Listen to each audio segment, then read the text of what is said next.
Hello friends, welcome back to the artist formerly known as Astrology Today, now known as Rose Tarot and Astrology. I am your host, Mel Rose. This is your astrology preview for the 23rd decan of the year, August 12th through 22, represented in Tarot by the Seven of Wands. First, I want to say thank you for tuning in and thank you for your patience while I took a few months off this summer. We are now back in the swing of doing daily videos, and I have even more content in store for you. So please click the notifications bell and then you don't have to miss a thing. Also, like the video and subscribe to the channel. It all helps me out a lot. Again, thank you so much for being here. Now let's get into it. Like I said, this 10-day segment of the year corresponds in Tarot with the Seven of Wands. Keywords for the Seven of Wands are protectiveness, defense, standing up for yourself.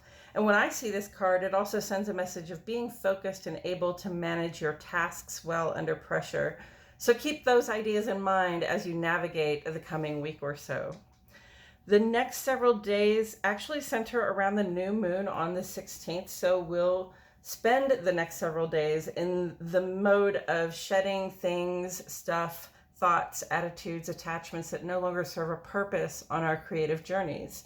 The new moon will be in Leo, so that's when we relax and reflect, bringing ourselves into the present moment to notice and really appreciate who we are and what we have right now. This is an opportunity to be very kind and uplifting with yourself. Celebrate your sovereignty and individuality in ways that reinforce pride and confidence in yourself. And when the moon begins to wax again, crescent-shaped, we return to a phase of reflection, intention, goal setting, and creating plans of action to build our personal empires, one brick at a time if we must. And just taking an overview of the page before we zoom in, I want to point out that there are 5 different sun aspects this week. So there's a lot going on in our conscious, outward-facing lives. The sun's conversations and collaborations with various planets impact your ambition and sense of purpose. In other words, it's about what you're trying to do in the world. The sun interacts mostly with outer planets at this time, so the effects of, for example, change and creativity and healing will be felt more positively. But take a look here at Sunday the 13th when the sun merges with Venus in what astrologers call a cazimi, when they appear to share the same place in the sky. With Venus retrograde, we're very much in a mode of reflection regarding what and who we value and how we get what we need from our relationships. So this aspect is bound to bring some potential clarity surrounding romance, finance, and how you value yourself. Something will be illuminated when it comes to the things you love about your life and the things you love about being yourself. This Venus cazimi is a good time to ask yourself questions like, do I dim my own light for the sake of my most valued relationships? Am I presenting myself in the world in a way that reflects my self-respect and sense of responsibility? And what personality traits do I really value in a partner? The intensity of this questioning will be strongest on about the 13th, lingering for a few days. However, Venus is retrograde in Leo through early September, so the internal review of what's valuable will continue. The day before that, Saturday, August 12th, the waning crescent moon is in Cancer. This is a very cozy, at-home feeling as the waning moon slips toward the new, and we shed the skins of the past, renewing ourselves. Sun trine Chiron that day shines a spot on solutions through about August 20. What is illuminated here should make it easy for you to overcome any obstacles to success in your work, social, and civic life. And there are a couple of more trines coming up here. On Monday the 14th, Venus harmonizes with Chiron while both planets are retrograde. So this is about our personal, internal reckoning in regard to how we eliminate obstacles to good love and real comfort. And again, the trine brings a state of grace, making answers obvious for more than a month. This vibe lingers through about October 3rd. I love the trines because they make things easy for us. In fact, sometimes you get so much grace from one celestial conversation, you don't even see how well things are going. On Wednesday, the 16th, Mars will be trine to Uranus, simply providing physical grace and ease of action while you weather some surprises and unexpected events through about August 29. And Quincunx energy is present here, suggesting we adjust ourselves to circumstances. First, again, on Wednesday, the 16th, Mercury is in a pattern of adaptation with Chiron retrograde. Mercury is approaching its own retrograde in a week, so this feels like a reminder to listen, because listening is half of communication. It also invites you to think about how you convey your messages and see if you can say things in a clear and compassionate way, making sure the other can hear you.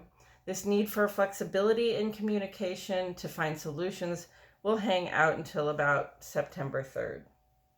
Accommodation vibes on Sunday the 20th and Monday the 21st as the sun moves into this finger of God pattern with Neptune and Pluto. The pattern looks on the chart like a long pointy triangle, and its focal point is the sun in Leo, engaging us in themes of transformation through creative reimagining, like sunlight through a magnifying lens into your life. What house is your sun in? Mine is in the 10th. So I expect to make an adjustment or change my approach while creating for my public and professional life purposes. This emphasis on consciously, creatively stretching ourselves only sticks around for a day or so, but you can expect to learn something that will stick with you. Lastly, let's look at the challenges on our plate. On Tuesday, the 15th, the sun squares off with Uranus, causing hiccups and surprises that threaten to distract us from our goals at hand. This is a focus challenge, which you can see in the Seven of Wands card. Are you fighting for what you know is right, or are you trying to make progress? There will be a choice and a challenge on that day, so look lively. This vibe sticks with us just a couple of days. Then on the last day of the decan, Tuesday the 22nd, Venus squares off with the catalyst in Jupiter, tempting us to be overly demonstrative in love, or perhaps to spend frivolously on nice things. Showing off is fun, but it shouldn't break the bank or anyone's heart, okay? The message is do what you like, just don't overdo it. Now until about September 28th, moderation is the key to security, okay? And that square is accompanied the same day by a tone of conflict and opposition between Mars and Neptune. And the guidance is to act on only reliable, verifiable information, okay? Do your best not to make assumptions. Don't let yourself be deceived into working against your own purposes. This need to balance action with imagination lasts through about September 3rd. And these challenges and conflicts may sound like a lot to deal with.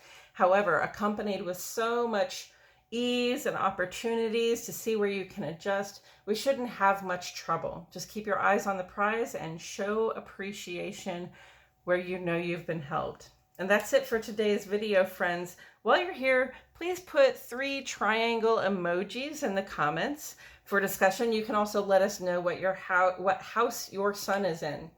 Thanks for tuning in. The next decan video will go up on Wednesday the 23rd. That will be the day Mercury turns retrograde and the sun moves on into Virgo. So I'm going to want to know what's happening, and I'll see you all here for it.